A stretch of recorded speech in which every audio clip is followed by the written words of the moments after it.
दुश्मन को खुद बर्बाद होने दो, तुम बस चाय पीते रहो। बांग्लादेश ने जो किया उसे देखकर यही कहने का मन करता है। सोचिए, एक ऐसा देश जो आलू और प्याज जैसी जरूरत की चीजों के लिए भारत पर निर्भर था, अब खुद को भारत से अलग करने की तैयारी कर रहा। लेकिन ये कदम उठाते समय उसने ये तक नहीं सोचा कि जो विकल्प चुने जा रहे हैं वो उसके लिए आर्थिक और सामाजिक रूप से कितने भारी पड़ सकते हैं। हाँ, हालात फाइनेंशियली बहुत वीक हो जाएंगे और वहां पे जिंदगी बड़ी मुश्किल हो जाएगी मेरे ख्याल में, अगर इसको जल्द से जल्द ठीक ना हुआ।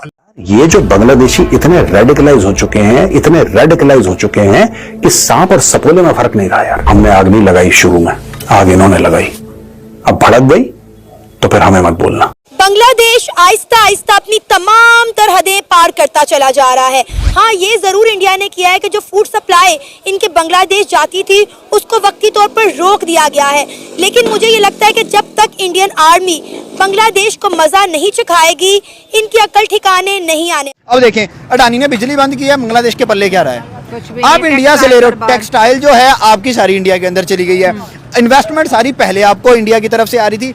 दुनिया की इतनी बड़ी इकोनॉमी के साथ आप पंगा नहीं ले सकते। एक बार दोस्तों, ये बात ध्यान रखना मेरी, जिसको एक बार हराम के खाने की आदत लग गई भाई, वो मेहनत करके नहीं खा सकता। और इनको हराम की आदत लग गई है। आज की तारीख में बड़ा ये लोग ना रो रहे हैं। पाकिस्तान की इंडिया से ट्रेड बंद हुई तो हमारे आप देखेंगे महंगाई कितनी ज्यादा नजर आ रही है। सही बात है। अगर बांग्लादेश की भी बंद हो जाएगी, ऑलमोस्ट तो बंद ही है। हाँ। अगर बिल्कुल बंद हो गई तो बांग्लादेश भी क्या रोड पे आ जाएगा। इंडिया के बड़ापन देखिए कि आज भी वो जो फूड कमोडिटीज हैं या फिर मेडिकल वीजाज है वो उनको दे रहा है। लेकिन इंडिया सुपर पावर बन चुकी है, ठीक है, उसकी इकोनॉमी बहुत ज्यादा स्ट्रांग हो चुकी है, उनकी करेंसी बहुत ज़्यादा स्ट्रांग हो चुकी है, उनके यूएसए के साथ ट्रेड है, उनका हर जगह वर्ल्ड में कोई ऐसी जगह नहीं जहाँ वो ट्रेड ना करते हो। नमस्कार दोस्तों, अपडेट इंडिया में आपका स्वागत है। दोस्तों बांग्लादेश भारत से आलू और प्याज का आयात पर निर्भर कम करने की कोशिश कर रहा है।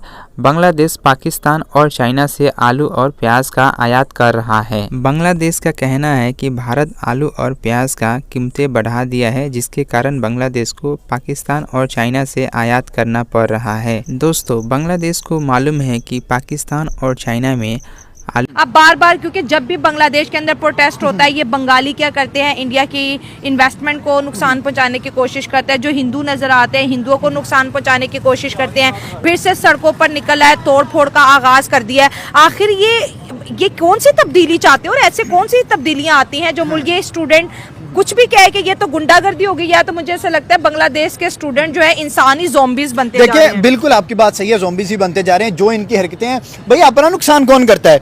आप इनकलाब लेके आओ, एक तरीके से लेके आओ, आप अपने ही प्रेसिडेंट के घर तोड़े जा रहे हो, आप अपने इंडिया के साथ जो वसाइल ख़त्म कर रहे हो। उसके बाद अगर बात करें, आपका कोई भी स्टेप जो है ना पॉजिटिव वे में जाता नजर नहीं आ रहा। आप डे बाई डे बांग्लादेश को मजीद नीचे, पहले बांग्लादेश के बल्ले क्या था, ठीक है, पहले भी टकेगा नहीं था, अब टके से भी बुरा होता जा रहा है। भाई स्टूडेंट्स जो हैं उनमें ना तो मुझे शऊर नजर आ रहा है, मुझे लग रहा है कि ये सारे के सारे जाहिल हैं। अब देखिए, आप अमेरिका की बात पे लग के उस कंट्री के साथ लड़ रहे हैं जिससे आपके ढेरों मफादात जुड़े हुए हैं, जो आपको पिछले 15-20 साल से कैरी कर रहा है। इंडिया के अंदर सबसे बड़ी, बांग्लादेश के अंदर सबसे बड़ी इन्वेस्टमेंट्स इंडिया से आ रही हैं।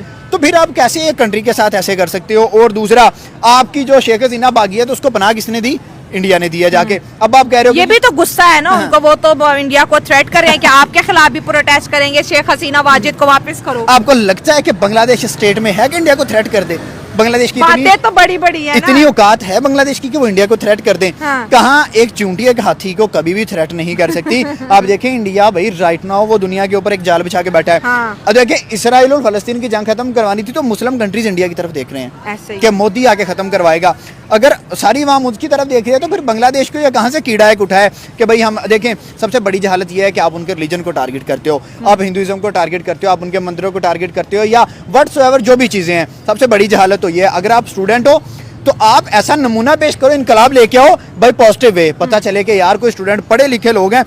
लेकिन ये तो लग रहा है कि ये बांग्लादेशी जंगली लोग हैं। बिल्कुल। और प्रेसिडेंट ने इतना बोला कि शेख हसीना वाजिद जब यहाँ से गई हैं वो अपना रेजिग्नेशन लेटर मुझे नहीं देखेगी। और कहीं ना कहीं पे अंदर की साजिश ये भी है कि अब जो है ना, जो मोहम्मद यूनुस है वो चाहते हैं कि आर्मी चीफ भी बांग्लादेश का जो है तब्दील करे, क्योंकि वो थोड़ी सिर्फ प्रेसिडेंट के पास अब देखें, बिल्कुल ऐसा है। अब वो चाह रहे हैं कि शेख हसीना ने अभी तक ऑफिशियली रिजाइन नहीं किया, या बांग्लादेशी सोच रहे हैं। अब जो आर्मी चीफ है वो भी शेख हसीना ने लगाया, उसके रिलेटिव्स में से हाँ, है, तो वो बिल्कुल कहीं ना ऐसे। कहीं इंडिया के फेवर में ना चला जाए। हाँ। मैं आपसे ये पूछता हूँ कि अगर आप चेंज कर लोगे तो आप इंडिया को रोक लोगे? इवन अगर इंडिया आप पे हमला भी करे तो आप सर्वाइव 24 आवर्स से ज्यादा आप सर्वाइव नहीं कर सकते। 150 करोड़ के लोग और एक साइड पे छोटा सा 10 करोड़ का मुल्क, कहाँ कोई आपस में कंपैरिजन है? ना आपकी इकोनॉमी उनसे मैच करती है, ना आपकी पब्लिक उनसे मैच करती है, ना आपकी कोई अथॉरिटी उनसे मैच करती है। आपका वसाइल ही आपके पास इतने नहीं है। आपकी आज मैं कहता हूँ कि वसाइल बंद कर दिए जाएं तो 24 घंटे के अंदर अंदर बांग्लादेश अपने घुटनों पे आ जाएगा। जो आपको 1971 से लेके आज तक पार रहा है, इससे 4 महीने पहले तक, और अभी भी कहीं ना कहीं इंडिया नहीं इनके साथ चाहता कि हम कोई लड़ाई में आए, हम टेबल टॉक पे। अगर इंडिया लड़ाई करना चाह रहा तो कब से इनको रिएक्शन आ जाना था इंडिया का। लेकिन इंडिया की जो हुकूमत बैठी हुई है इस वक्त, नरेंद्र मोदी, डॉक्टर जयशंकर, उनके वजीर दिफा अभिजीत बैठे, मेरा ख्याल आई थिंक उनका नाम है, तो वो सब इस चीज को सोच रहे हैं अगर हम बांग्लादेश को कोई नुकसान पहुंचाते तो सबसे बड़े हमारे अपने ग्रुप को, हमारे अपने बिजनेसमैनों को होगा नुकसान। क्योंकि अडानी देख ले, कम से कम $854 बिलियन सिर्फ बिजली की मद में लेने हैं। और फिर जो उनके उधर वहां पर काम हो रहे, जो इंडस्ट्रियल एरिया लगा है, जो वहाँ मतलब बिल्कुल ही बेवकूफों वाला काम, जाहिलानों वाला काम, यानी कि एक तो है गलती हो गई आपसे, अब गलती के ऊपर अगर गलती कहें तो वो गलती नहीं होती, वो गलतान होता है। अब बांग्लादेश वो भी करने जा रहा है। यानी कि पहले आपने शेख हसीना वाजिद को निकाला, वो इंडिया जाके उन्होंने पनाह ली, आपने इंडिया के खिलाफ, भाई इंडिया हमारे मामलात के अंदर आ रहा है, तो भाई बेवकूफ हो, भिखारियों, आपको पहले नहीं पता था कि इंडिया आपके मामलात के अंदर आ रहा है? इंडिया तो बड़ी सपोर्ट चाहिए थी इंडिया की सपोर्ट की वजह से तो यहाँ पर आए हैं। इंडियन मीडिया बिल्कुल ठीक कहता है कि हमारी आर्मी ने, हमारी पब्लिक ने, हमारी एयरफोर्स ने, हमारी नेवी ने बांग्लादेश को बनाया और ये कौम एहसान फरामोश है। पहले उन्होंने पाकिस्तान के साथ गद्दारी की, अब ये इंडिया के साथ गद्दारी कर रहे हैं। देखिए, जिसके रगों में गद्दारी हो ना तो वो किसी भी मोड़ पे आके कर लेता है। मैंने पहले भी एक इंटरव्यू में बात की थी, शायद कहीं ना कहीं इंडिया के बड़े जानते थे इनकी आदतों को, उन्होंने इस वक्त उनको उस औकात में रखा। ये जो बिजली का प्लांट है वो कहीं इधर नहीं लगा दिया जैसे नेपाल के अंदर इंडिया ने लगाया था। अब बात यह है कि स्कॉलरशिप भी आपको इंडिया प्रोवाइड की है, आपके यूथ को उन्होंने पढ़ाया, फिर क्रिकेट में आपको उन्होंने सपोर्ट किया, फिर इंडस्ट्रियल के अंदर, यानी कि कोई एक चीज ऐसी बता दे जहां पर इंडिया ने आपको सपोर्ट ना की हो। और लेकिन देखिए, अपने आपने ठीक है शेख हसीना वाजिद का तख्ता पलटा, मैं इस चीज पे अग्री हूँ, अपने अपने मुतालबात होते हैं कौम के, लेकिन ये कौम का काम नहीं, ये किसी मुल्क का काम नहीं है कि आप बॉर्डर पार किसी के साथ अपने मामलात खराब करें और सोने के ऊपर सुहागा। ये वो कह रहे हैं हमें उड़ीसा दे दो, बंगाल दे दो और बिहार हमें दे दो, यानी कि जो आपके पास है वो ही नहीं आपका। आलू और प्याज की कीमतें आसमान छू रही हैं, फिर भी बांग्लादेश भारत से आयात ना करके पाकिस्तान और चाइना से आयात कर रहा है। बांग्लादेश में जो न्यू गवर्नमेंट है वह नहीं चाहती है कि भारत और बांग्लादेश की जो संबंध है वह सही रहें।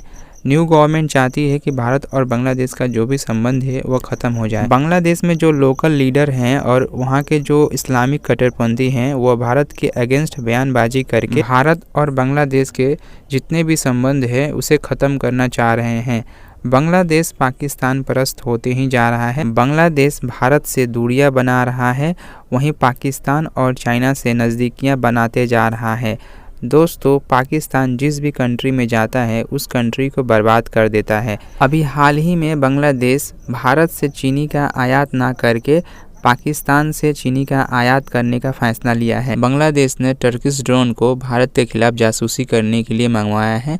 जितने भी ड्रोन्स बांग्लादेश में आए हैं सभी ड्रोन्स भारत से सटे बॉर्डर के पास तैनात कर दिया है। बांग्लादेश जिस तरह से भारत के अगेंस्ट डिसीजन ले रहा है, आने वाले समय में आर्थिक और सामाजिक रूप से भारी पड़ सकते हैं बांग्लादेश के लिए।